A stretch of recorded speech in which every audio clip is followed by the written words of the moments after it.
Hey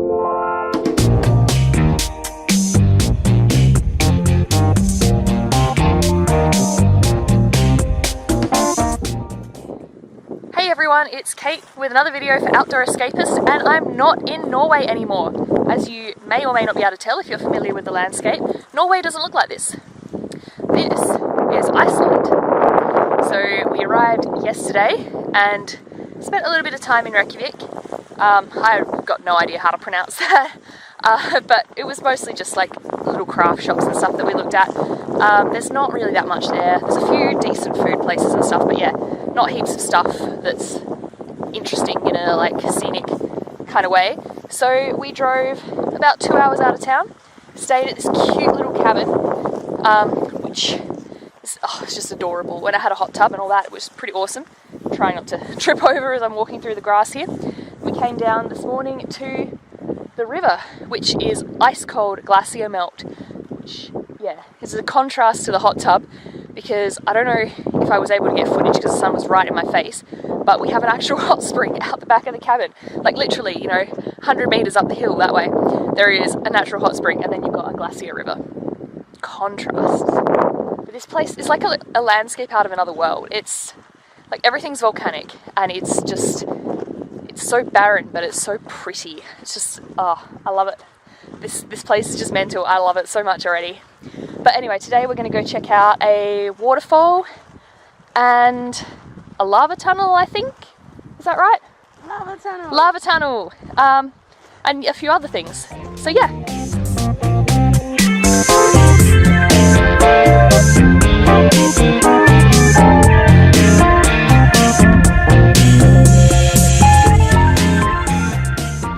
So I'm out the back of the cabin that we stayed at last night, and we found, there's a hot tub with hot water, and we found something this morning which makes me think, let's try and move around this way, that they just got the water for the hot tub straight out of the ground.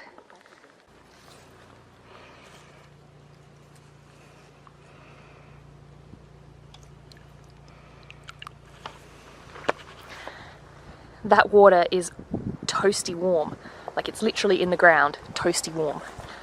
But anyway, it's time to go investigate some waterfalls and some other cool things that Iceland has to offer.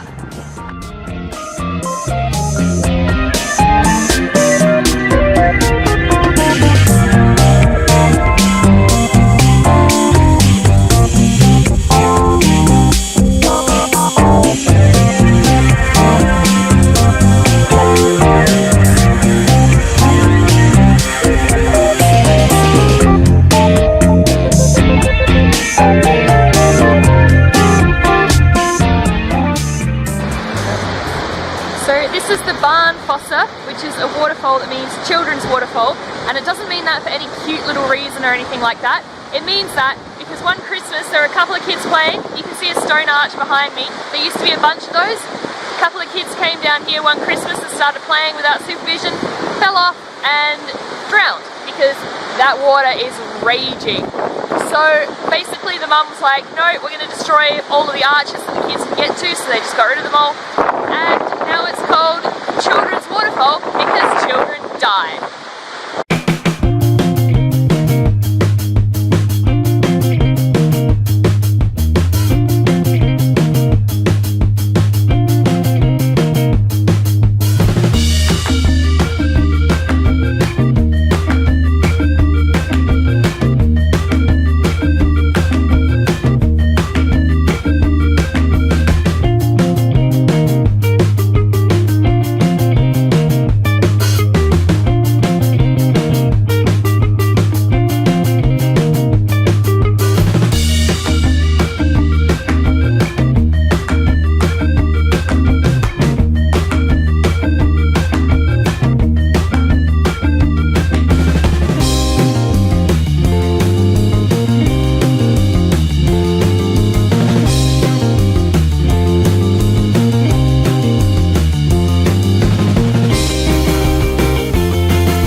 far in Iceland is visiting this lava tube cave.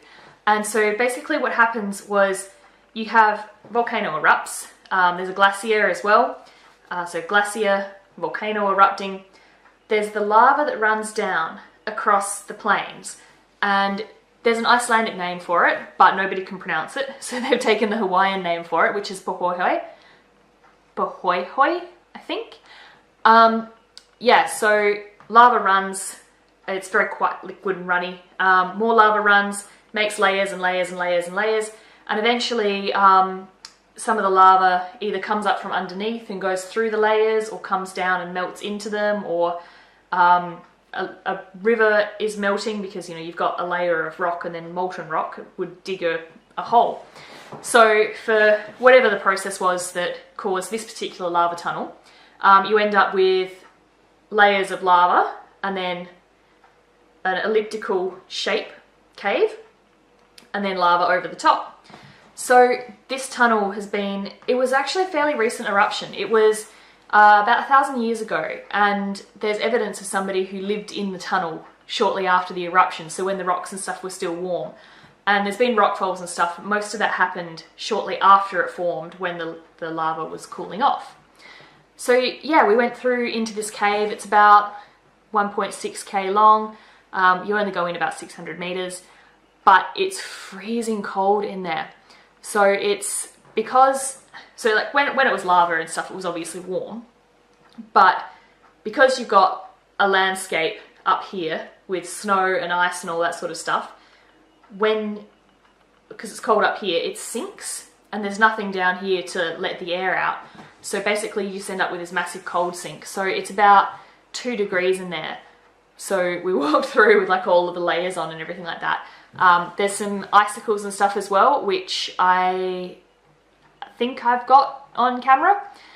So basically, yeah, as the water seeps down, because it's quite porous rock, water seeps in and freezes, and some of it just never melts. So there's some permanent icicles under the ground there. And yeah, obviously being a cave, it's quite dark. So one of the cool bits was we all turned off our torches and nice and quiet, listening to everything. And then this guy's stomach starts growling. So it's just like, you've got dead silence, pitch black. You can't see anything. All you can hear is drip, drip, drip from the water that's coming off the cave roof. And then this guy's stomach. It's pretty funny. But yeah, that was really awesome. So it was, I don't know how much it cost, I can't remember, but it was a bit expensive, but so worth it. It's an hour and a half underground. I would 100% do that again. That was so awesome, and the guide told us all about the geology and all that sort of stuff. So yeah, it was heaps cool. But yeah, obviously couldn't film much down there because dark.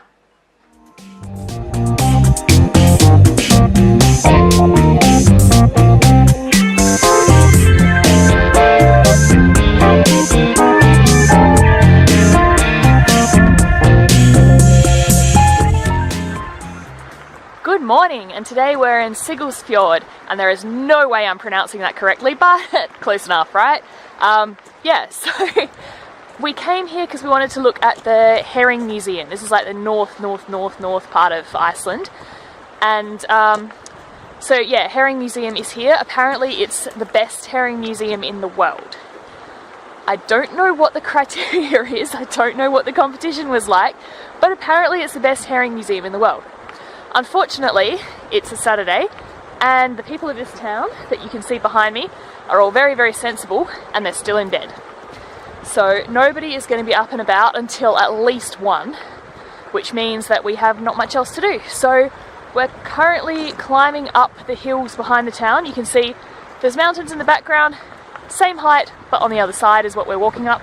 We may or may not go to the top, but we're going to look at the avalanche protective structures. So what they do is they've built, they call them deflective dams, and they're like a divot in the landscape, so when the avalanche comes down, it hits the dam, and there's catching dams which catch it and stop it, and there's deflecting dams which push it in a different direction so it doesn't land on the town.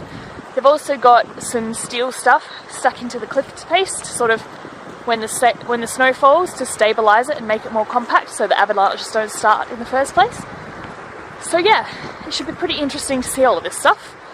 But other than that, it's just a nice walk on a relatively nice day. The weather's come in, it's cold, it's a little bit rainy but not very much, but it's still quite a nice day really. So yeah.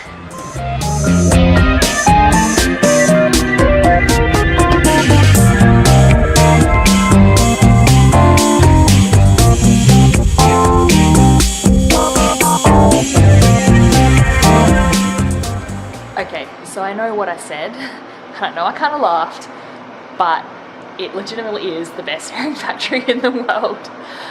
It's actually really, really cool. So basically this town had a herring industry for heaps long time, and it was like a thriving metropolis pretty much, until basically they overfished it and the herring all disappeared. And instead of throwing everything out, they actually just basically left things as is. So you're looking at the stuff as it was, because it was really easy for them to set up the museum. It goes over 3 buildings, and yeah, it's just, yeah, it's really, really cool. Well, that was super awkward. So I was standing there doing my thing, and this lady comes in. That's why I stopped the recording really quickly, and she's like, "Are you a guide?" I'm like, no, I just talked to my camera. She's like, "I thought you were a tour guide." Whoops. So anyway, as I was saying, yeah, it's really cool. So you can actually enter some of the buildings without going up and getting entry fee, but you're missing out a lot if you miss actually going into the ones that you pay for. So would recommend. Actually, really cool place. It's only about 25 bucks a ticket. So like, I mean, I don't know. The exchange rate currently is about 25 bucks a ticket. So it's like 9,000 krona for the 5 of us, like 1,800 each. So yeah, definitely worth doing. Okay, so last night I woke up, I set an alarm, and I was on Aurora watch. So it was my turn. So I woke up at midnight and crawled out of bed and jumped into my warm clothes, stumbled outside to see if I could see the aurora. And I did!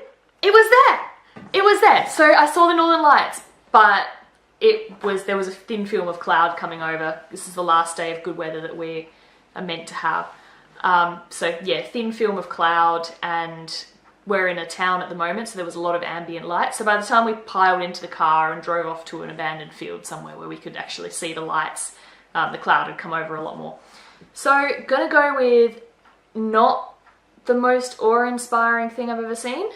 I was definitely disappointed, but that's not because the lights are disappointing. That's because there was cloud, there was light pollution, it's early in the season. All of these things added up to make it not optimal time to see the lights. So yes, I've seen them, which is great, but I'm not going to tick that off the bucket list. I really feel like I'd much rather see them at another time of year, when, you know, when they're like what you see on postcards and stuff. They do move, but it's very, very, very slow. So I was sort of expecting it to be, I knew it wasn't going to be as fast as obviously in the sped up movies and all that, but I thought it would be a bit faster than that. But if you stand still for long enough, you can sort of see the movements. But yeah, it wasn't very bright, so it was kind of harder to see them, I think. Because yeah, like when it's very, very dim against a dark sky, it's difficult to figure out what's moving and what's not. And yeah, I tried very hard to get it on film, both phone and camera, and nobody in the group could get it because it was just too dim. So yeah, yes, it happened, but did it really happen?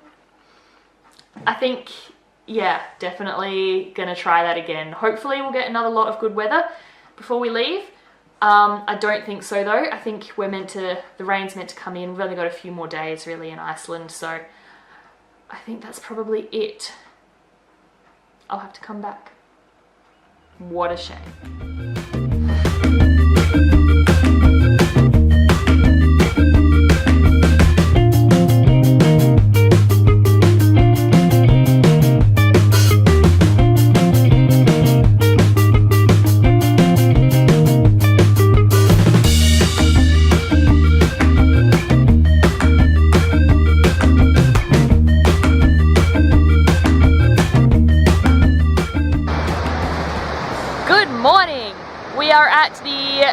waterfalls, which is the famous waterfall right behind me. There is rainbows, it's very, very pretty, there's a lot of tourists. There is some nut job in a kayak, you can see him just up there, who went down and over the falls. I managed to get a shot of it, which was pretty cool. Halfway through the shot though, some absolute selfish jumped over the safety fence, ran down to the edge of the cliff and started posing. Oh my god, look at me, I'm in front of a waterfall with a kayak coming. It's not like everybody else wants to take photos too. Whew. Anyway, so I got an image of the kayak. It was pretty cool, like, oh my god, absolute nutter. But deep down, I'm like, yeah, I'd do that. I would so do that. It looked heaps fun.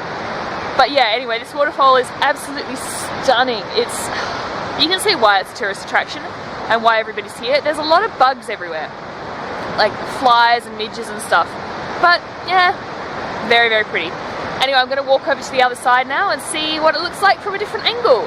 And maybe if I'm very lucky, I'll be able to capture on film the moment when some idiot jumps over the safety fence and falls in.